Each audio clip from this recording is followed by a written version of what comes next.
Bonjour à tous, avec l'aide de Dieu, nous allons étudier la Gemara, le traité Makot, d'Avdal et Amoudbet 4b. À la fin du cours précédent, à la fin de 4a, on a étudié une Mishnah. Il y avait un désaccord entre Chachamim et Rabbi Meir.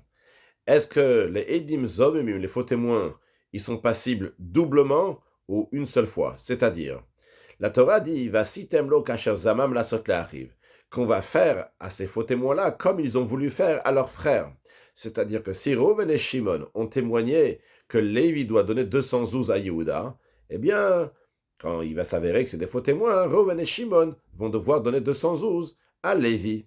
Si Reuven et Shimon ont témoigné que Lévi il a fait une transgression de la Torah et qu'il est passif de Malkout, il est condamné à recevoir 39 coups de bastonnade. On va dire que Reuven et Shimon doivent recevoir ces 39 coups de bastonnade. Donc sur ça, tout le monde est d'accord que va sitem lo kasher zam la sot la qu'on va faire à Reuven et Shimon comme ils ont comploté sur Lévi. Ça, il n'y a pas de discussion. La question était, est-ce qu'en plus de ça, ils vont recevoir Malkout, les 39 coups de bastonnade, parce qu'ils ont transgressé un interdit de la Torah. La Torah dit, le Tane bereach et shaker, que tu n'as pas le droit de porter un faux témoignage sur ton frère.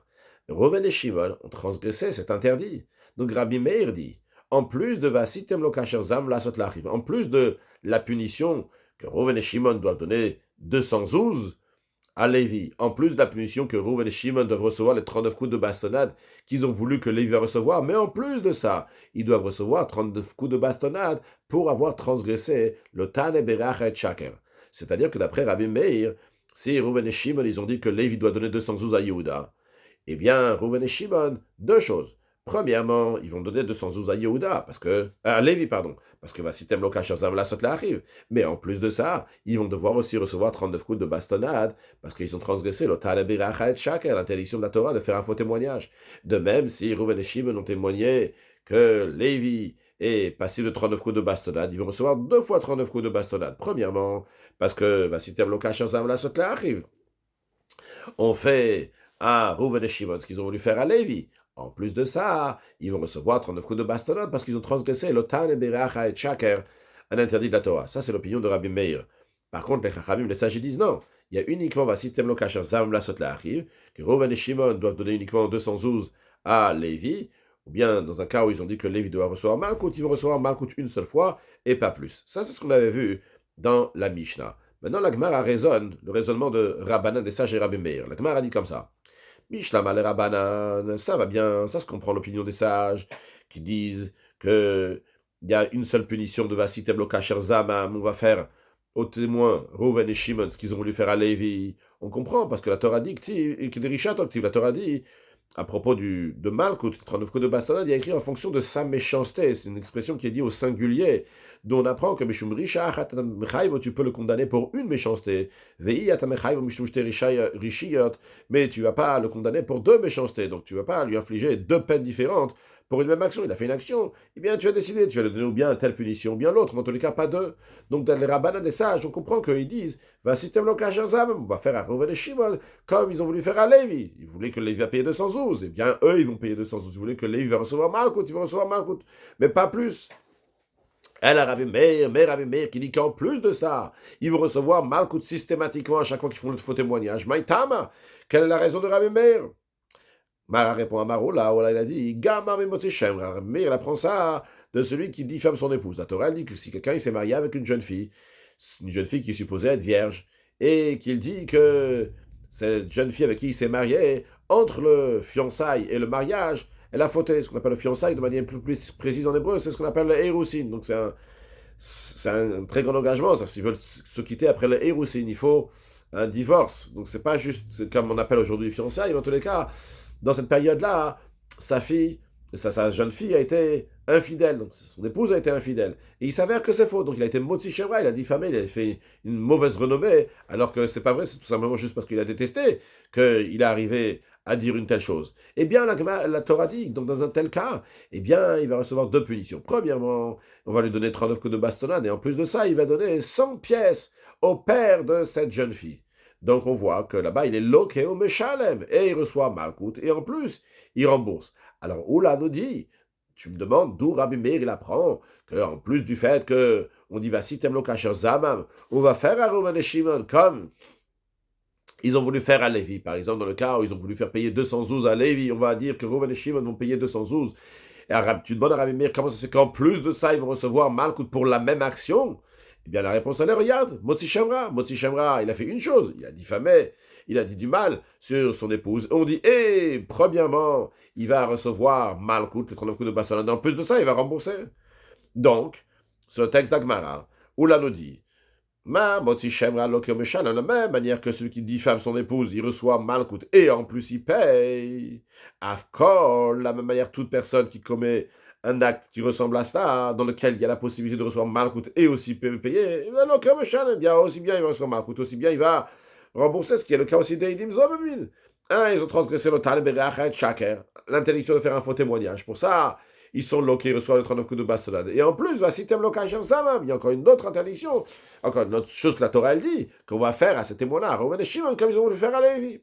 Rashi, Motzi Shemra, celui qui diffame, qui fait sortir une mauvaise renommée sur sa femme, sur cette jeune fille avec qui il s'est marié, en disant, l'homme Matzat, il est mitrabetul, il me dit au père, qui l'a amené au mariage, il dit, j'ai pas vu que ta fille, elle est vierge, elle n'était pas vierge, elle a fauté, elle était infidèle, entre le fiançailles et le mariage, entre la Hiroussin et Nisuin. Et quand il s'avère que c'est pas vrai, l'okeo beshalem, et il reçoit mal, écoutez, en plus il rembourse, dictive, la Torah dit yisuoto, on va l'infliger, on va le faire souffrir, ve'anshuoto, on va lui donner une amende, ve'amrin bektuvot, et on dit dans le traité de Tuvot que ve'yisu, c'est quoi qu'on va l'infliger, on va lui faire souffrir, c'est mal, c'est 39 coups de bastonnade. Alors c'est vrai que c'est pas dit clairement, mais bien, le final de la Mikra, là-bas dans le traité de Tuvot, on déduit ça des versets. Très bien, donc dans le cas où là, on nous a trouvé la solution pour les paroles de Rabbi Meir. D'où Rabbi Meir, il apprend qu'il y a les deux, et en plus il reçoit Malkout, et aussi il rembourse. Si on apprend ça de Motzi Shemra, celui qui fait sortir une mauvaise renommée. Et la Gemara demande un instant, oula, comment tu as ramené cette preuve-là, cette réponse-là pour Rabbi Meir? Il y a un problème avec Motzi Shemra. Mal Motzi Shemra, chacun knas. Comment tu peux comparer la loi du diffamateur? Lui, c'est une amende qu'il reçoit, c'est-à-dire, c'est pas un cas ordinaire, donc d'argent. Comme Rachel nous explique, quel knas, chaque fois qu'on dit c'est une amende à payer, c'est pas quelque chose qui est logique. Si Rouven il a volé de Shimon 100 euros, tu dis il faut rembourser 100 euros, c'est logique. C'est mammon. C'est un statut d'argent qu'il faut rendre. Mais quand tu dis que c'est un knas, il faut donner 100 pièces au père de la jeune fille. Mais pourquoi 100 pièces? Pourquoi pas 50? Pourquoi pas 25? Pourquoi pas 36? Pourquoi ça? C'est un chidouche, c'est une nouveauté. Même les autres aussi, il faudrait trouver une raison. Vu que c'est un knas, c'est un chidouche, c'est une nouveauté. Ou mais chidouche, il y a le final même d'une nouveauté, quelque chose qui est exceptionnel, qui est hors du commun. Tu ne peux pas en déduire pour un statut d'argent, pour quelque chose qui est commun, qui est plus logique. Tu ne peux pas déduire de quelque chose qui est illogique, juste comme ça. La Torah a décidé qu'il faut donner 100 pièces au père de cette jeune fille. Donc là-bas, il y a quelque chose de particulier. Qu'il y a un knas, c'est ça qu'il doit payer. Alors comment tu peux me le déduire aussi ici pour les Eidim Zomim, les faux témoins, que tu me dis, ils reçoivent Malkout aussi, ils vont rembourser? Alors ma réponse, ça va la Rabbi Akiva. Rabbi Meir, il pense comme Rabbi Akiva. De Amar, qu'il a dit que Eidim Zomim Knasa, on avait appris dans la Gemara avant que Rabbi Akiva, il dit que les Eidim Zomim, ces faux témoins-là, quand ils payent, c'est un knas qu'ils sont en train de payer. C'est pas quelque chose donc, qui est logique à payer. La Torah, lorsqu'elle dit que Reuven et Shimon, qui ont dit que Lévi doit donner 200 zouz, Yehuda va donner 200 zouz, eh bien c'est un knas. Malgré le fait qu'ils n'ont pas déballé, ils n'ont pas fait sortir de la poche de Lévi 200 zouz, malgré ça, ils doivent payer. Rabbi Akiva considère ça comme un knas. Et donc, Rabbi Meir suit cette opinion de Rabbi Akiva que c'est un knas. Bien, ce que nous avons vu jusqu'à présent, c'est que Rabbi Meir voulait comprendre son opinion, comment ça se fait qu'il dit qu'il y a aussi bien Malkout et aussi bien il rembourse, et la raison a été que Rabbi Meir, Oula il a dit, Rabbi Meir il dit, Gama Motzi Shemra, il déduit de Motzi Shemra. Maintenant, ces paroles de Oula qu'il a dit, Gamar Motzi Shemra, il déduit du Motzi Shemra du diffamateur, la Gemara va dire que Ikademat de Oula, il y a certains qui enseignent l'enseignement de Oula, donc ces mots qu'il a dit, Amar Oula, Gamar Motzi Shemra, ces mots-là, il y en a qui disent que Oula les a dit à Ad Tanya, sur la braïta suivante, sur la braïta que nous allons voir, Rashi, Ikademat Nela, il y en a qui enseignent, donc les de Oula, l'enseignement de Oula, sur la braïta suivante. C'est quoi la braïta? De Tanya, on enseigne dans une braïta.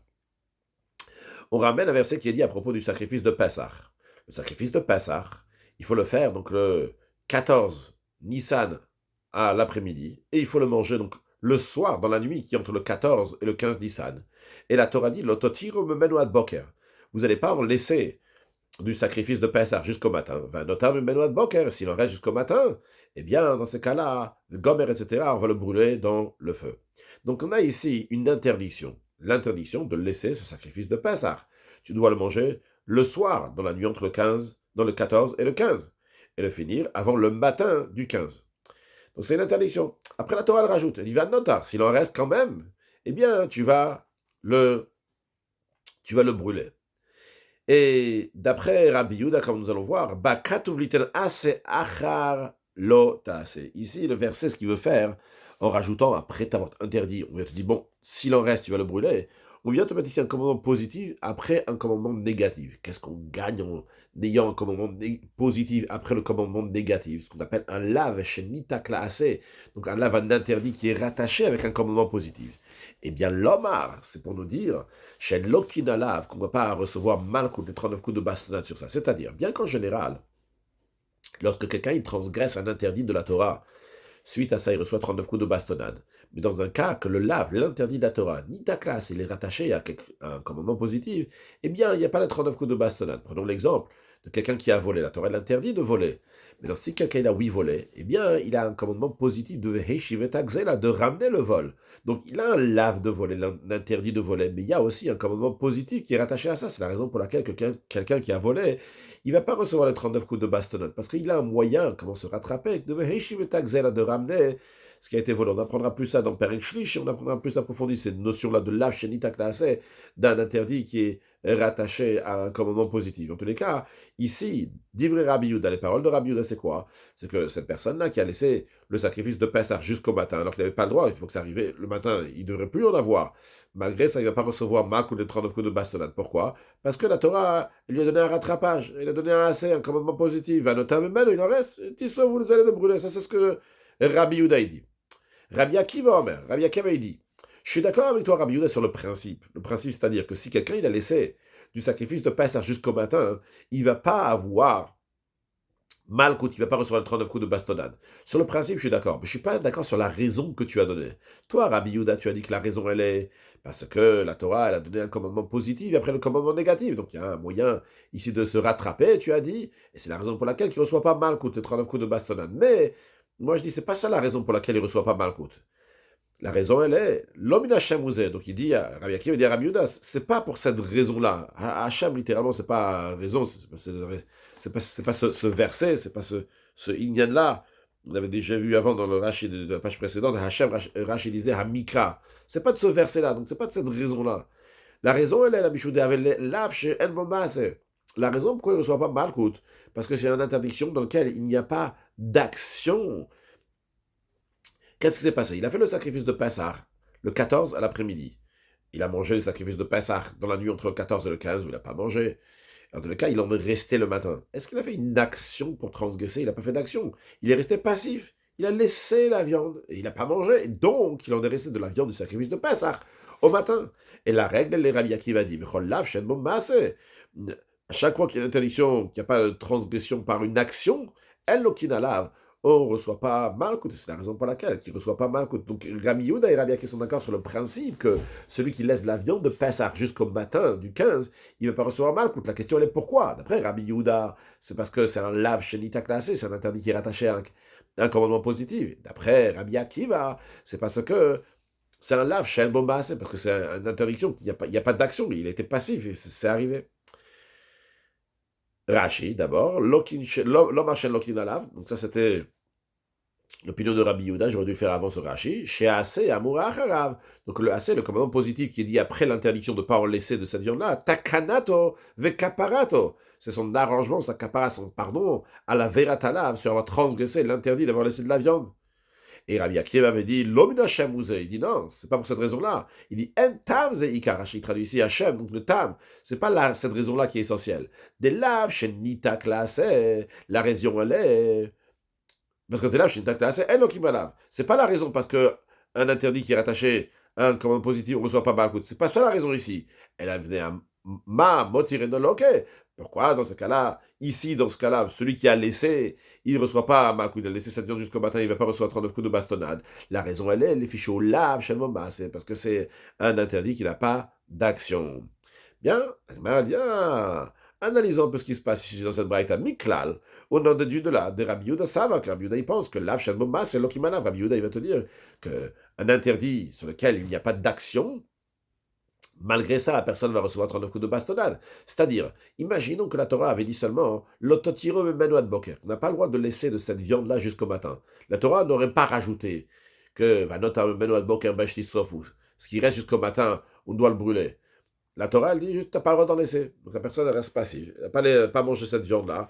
Ça arrive le matin du 15, la viande est toujours là. Tu demandes à Rabbi Yehuda, qu'est-ce qui se passe, qu'est-ce qu'on fait cette personne-là? On dit, écoute, tu reçois 39 coups de bastonnade. Et uniquement, parce que la Torah l'a rajouté, ce qui va rester jusqu'au matin, tu vas le brûler. Eh bien, on dit, il a un attrapage, la Torah, il ne reçoit pas malcoute. Mais sans ça, Rabbi Yehuda t'aurait dit, c'est vrai qu'il est resté passif, c'est vrai qu'il n'a rien fait. C'est un lav shen bomba, c'est un interdit qui n'a pas d'action, il n'est pas intervenu pour faire cette interdiction, juste il n'a pas mangé. Malgré ça, Rabbi Yehuda va te dire que cette personne-là doit recevoir malcoute. Donc, d'après ce que vient de dire ici, c'est qu'il y a un désaccord entre Rabbi Yehuda et Rabbi Akiva sur un lav shen bomba. Rabbi Akiva, il dit, le principe, il est que lav shen bomba, c'est tout interdit, qu'il n'y a pas une action, on n'intervient pas pour la faire.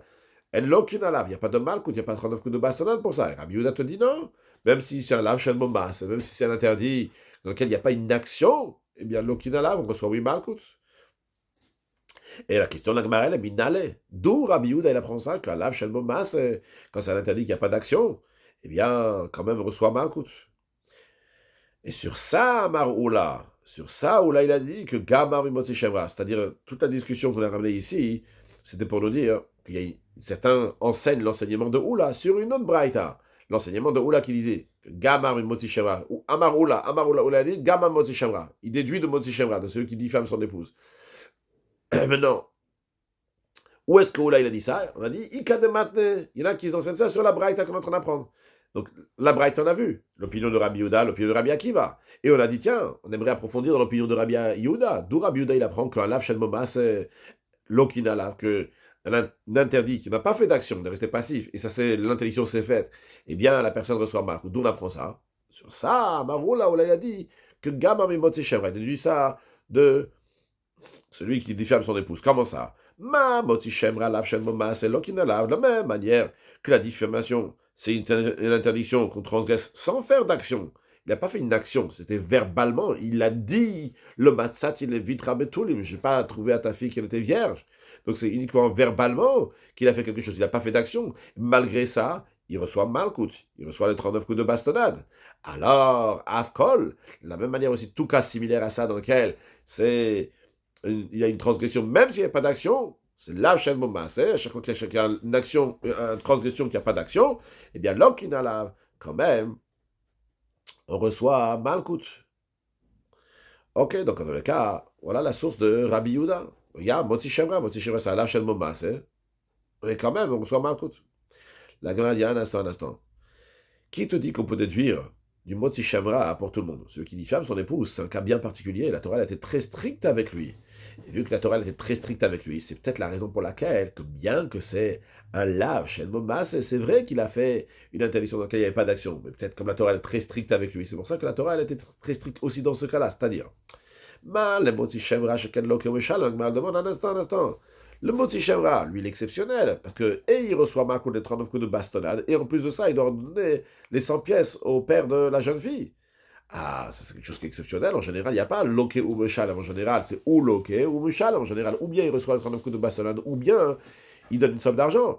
Mais la Torah elle est très stricte avec son Motzi Shemra. Elle a dit, oh là là, lui, il va avoir la totale. Et il va recevoir les 39 coups de bastonnade. Et en plus de ça aussi, il va rembourser. Alors c'est peut-être la raison pour laquelle que là-bas, spécialement et uniquement, la Torah dit, c'est vrai que c'est un lav shen bomba. C'est vrai que c'est une interdiction dans laquelle il n'y a pas d'action.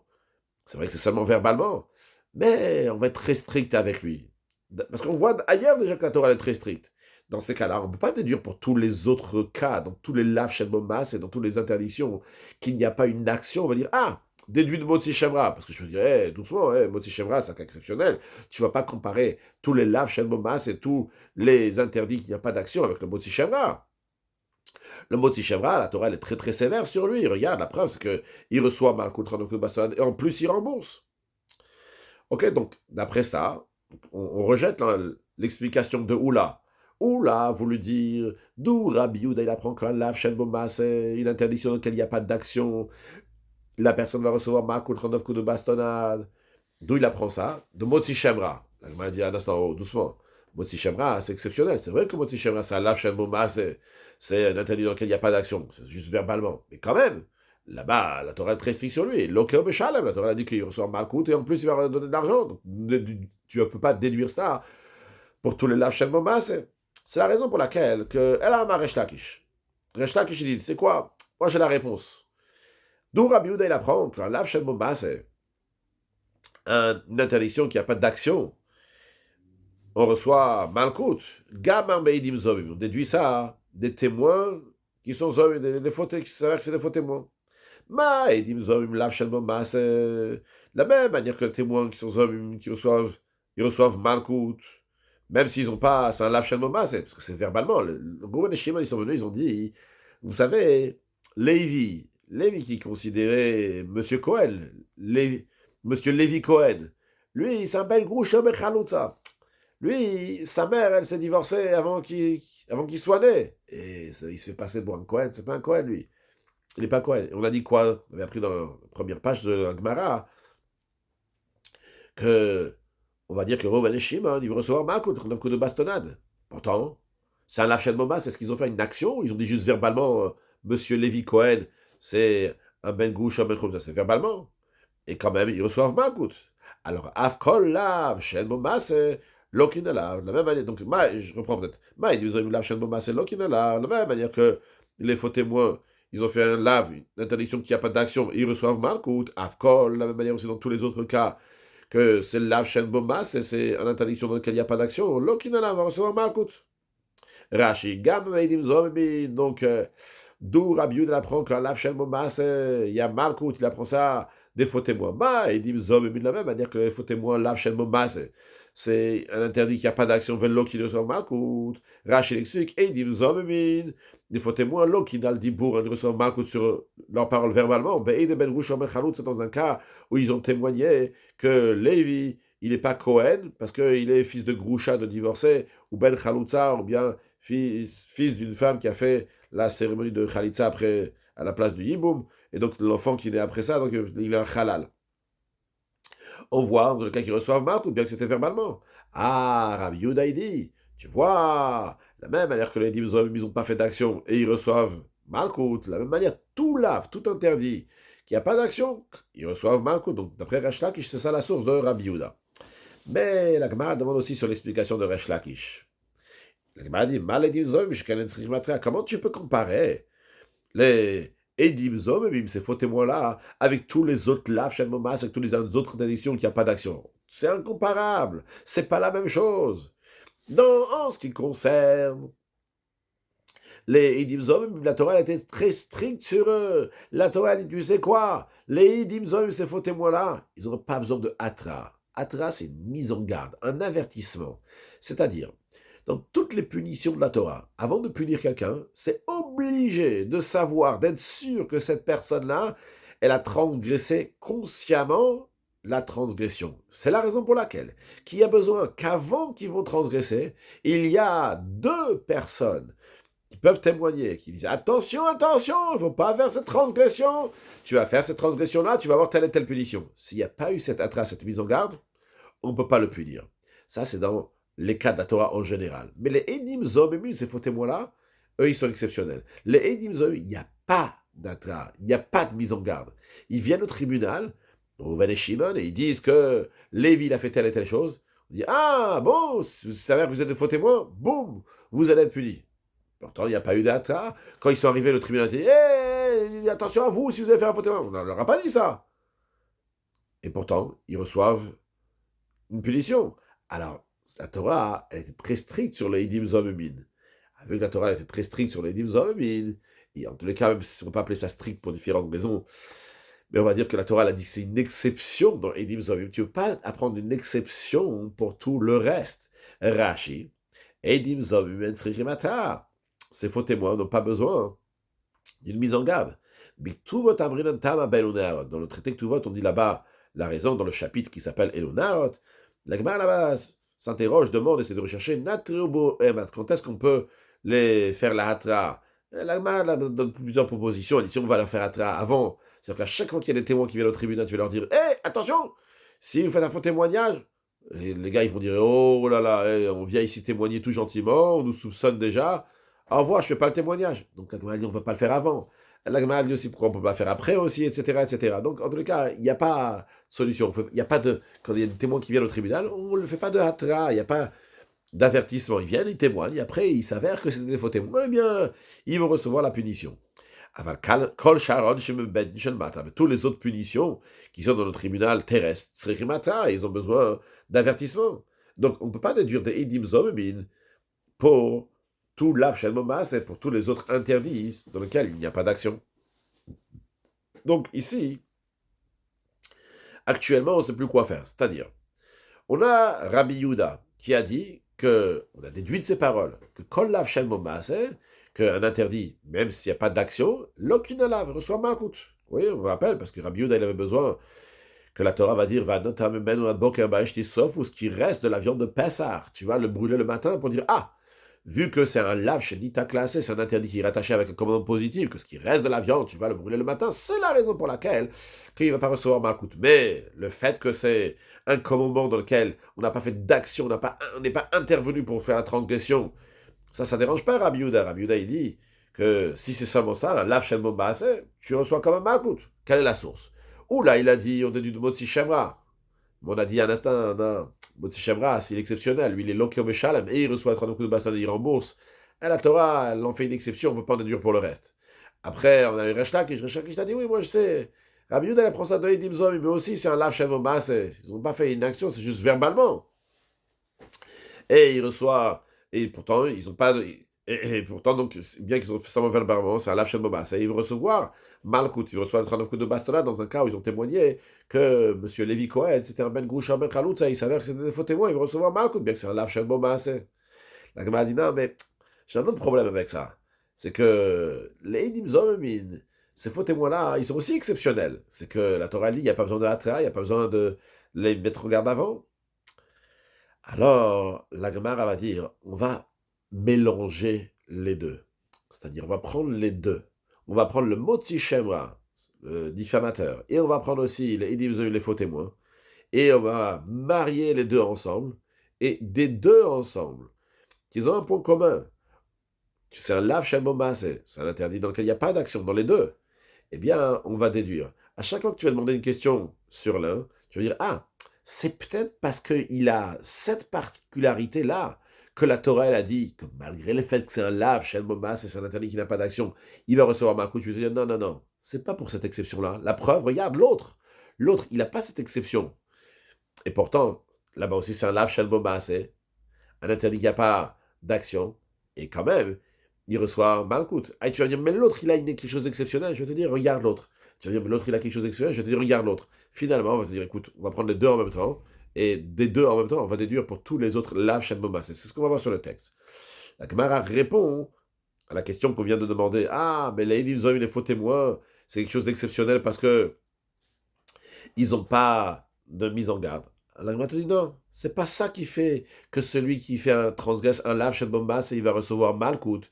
C'est pas parce qu'ils n'ont pas de mise en garde. La preuve, c'est Motzi Shemra Yochiach, le diffamateur, il va prouver que c'est pas ça qui fait la peine de Malkout dans un lave Shem Momas. C'est parce que dans le diffamateur, il y a, oui, Atra. Malgré, donc, il y a une Atra, eh bien, quand même, il reçoit les 39 coups de bastonnade.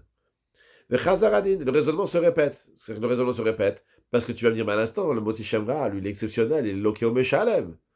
Alors, qu'est-ce que je vais te dire? Je vais te dire, écoute, regarde, les Edim Zomemin, les faux témoins, mais tu vas dire un instant, mais les faux témoins, ils n'ont pas besoin d'être avertis, ils n'ont pas besoin d'être mis en garde. Alors je vais te dire, regarde le Motzi Shemra. Et finalement, on arrive à une conclusion que l'oreisé kirisé, la nature de celui-ci n'est pas comme la nature de celui-là. L'oreisé kirisé, et la nature de celui-là n'est pas comme la nature de celui-là. C'est-à-dire que le Motzi Shemra, le diffamateur, n'est pas comme les faux témoins. Les faux témoins ne sont pas comme les diffamateurs. Mais, Hatzad hashav shebaen. Le point commun qui existe, oui, en eux, c'est quoi? Que c'est l'av shen bo maaseh. Les deux, que ce soit le diffamateur ou bien que ce soit les faux témoins, les deux, ils n'ont pas fait une action de transgression.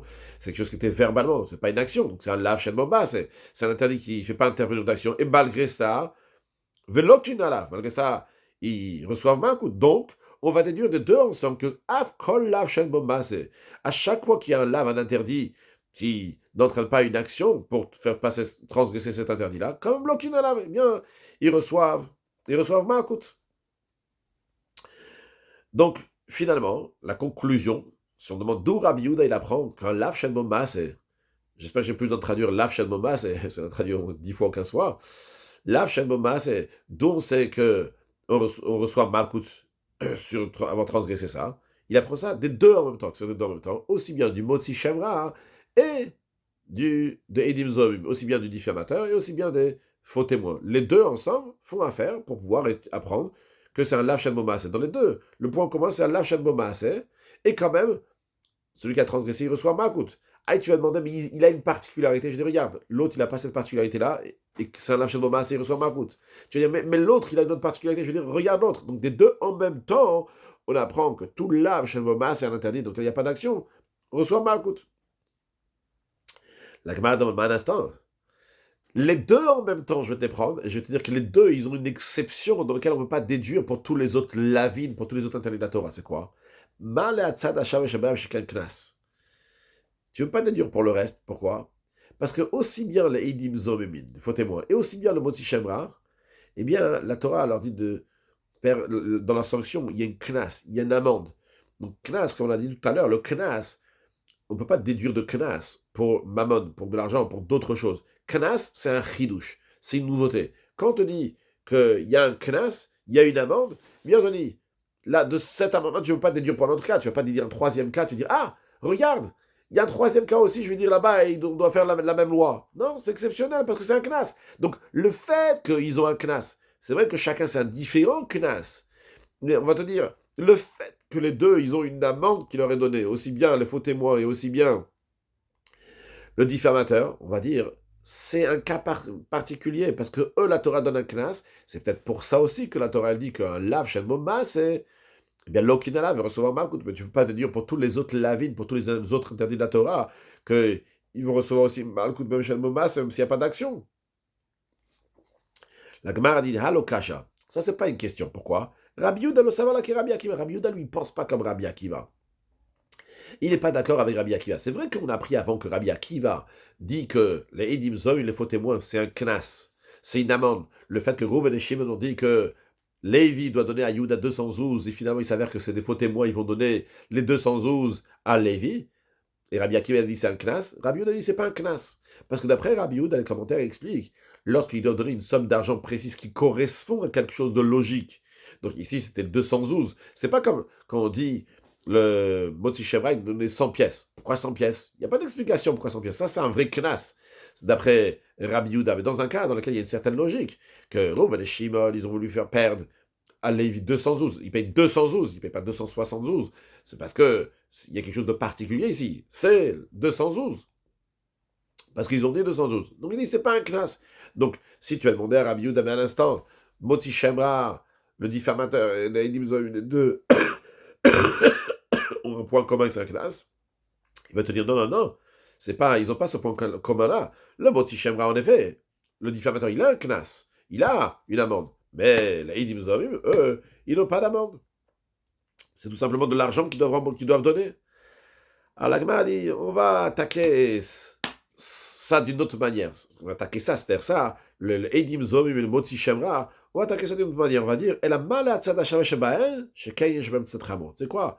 La question va être la suivante. On va dire, mais finalement, il y a un point commun quand même entre les deux, entre le Eidim Zomim et le Motzi Shemra. C'est vrai que c'est pas le même c'est vrai que c'est pas le même point commun, mais il y a un point commun qui est dans le fond qui est le même. C'est quoi dans le fond? Il y a le fond et la forme.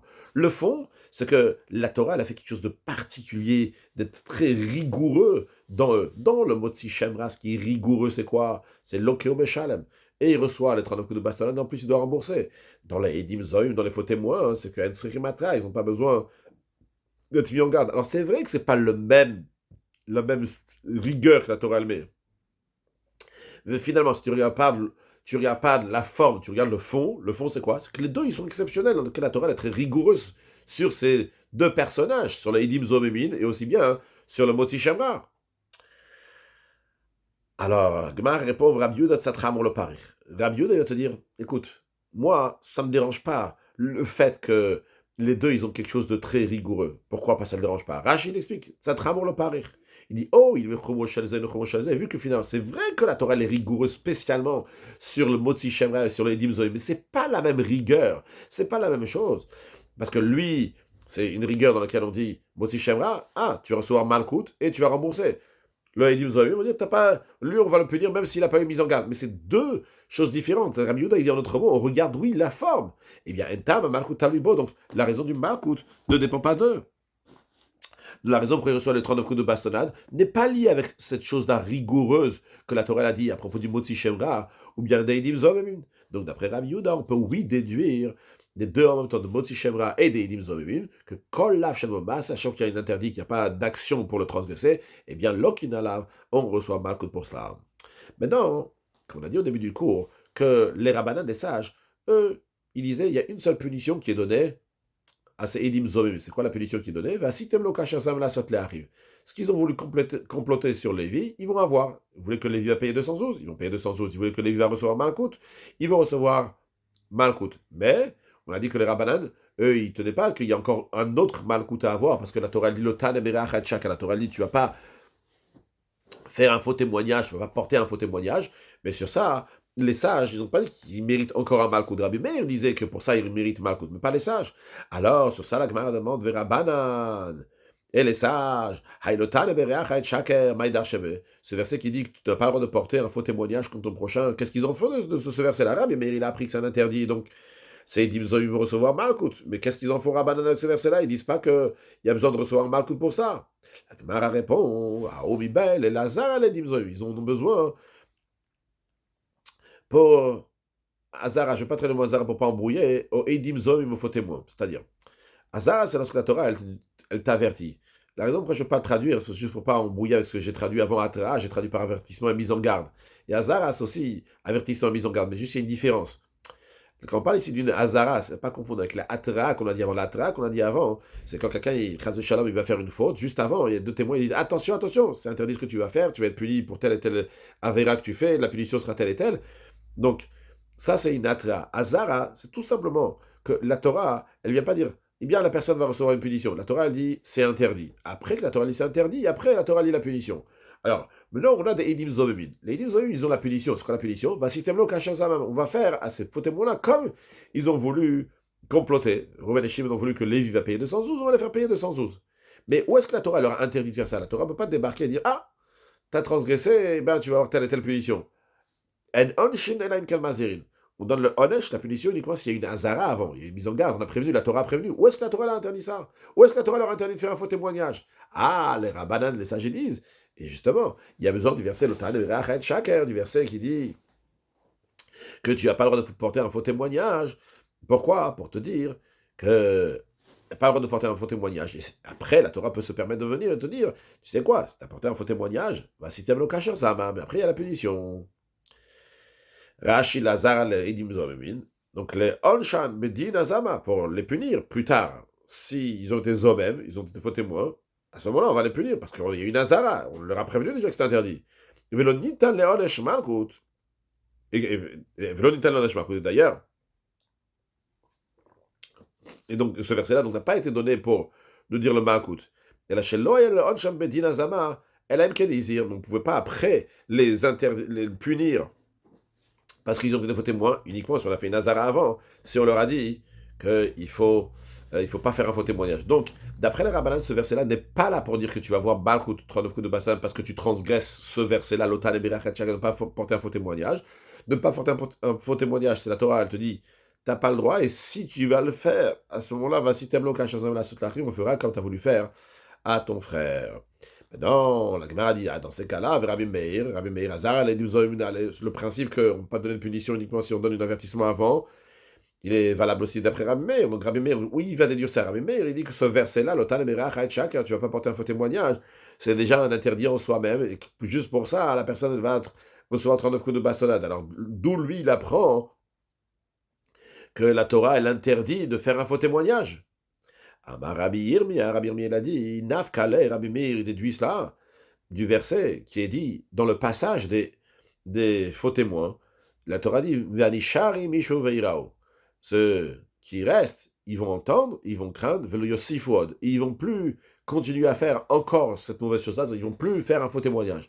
Donc de ce verset-là, Rabbi Meir dit, tu vois, dans le contexte même, dans le passage des Limzoï, on dit que c'est interdit de faire ça. La Torah dit, ils ont fait ça, mais donc tout le monde va faire attention maintenant qu'on n'a pas le droit de faire ça. Donc l'interdit, il est clair là-bas. Rashi, donc ceux qui restent, ils vont entendre, ils vont voir, ils ne vont pas encore faire ça. Donc on a la mise en garde, l'avertissement, mais pas acheter des Zomim. Donc il est dit dans la paracha de Edim Zomim même. Non.